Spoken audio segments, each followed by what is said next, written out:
Assalamualaikum, jumpa lagi dengan saya nih guys. Sekarang saya ada di pasar ikan terbesar di Aceh, pasar ikan Lampulo, Banda Aceh.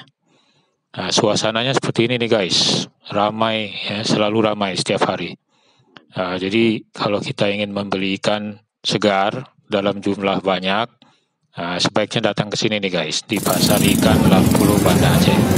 Semua ikannya segar karena baru diturunkan dari kapal nelayan. Setiap hari seperti ini ya, jadi ikannya itu tidak dibekukan, memang ikan yang baru ditangkap semalam kemudian langsung dijual paginya.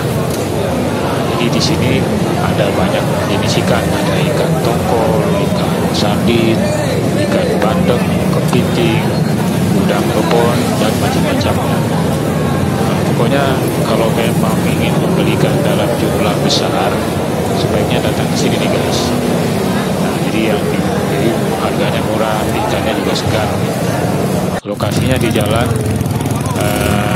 Lampulo ya, Banda Aceh. Jadi begitu terus ya, setiap hari pemandangannya ramai sekali, ikannya banyak sekali jenisnya. Oke, begitu saja informasinya guys. Assalamualaikum.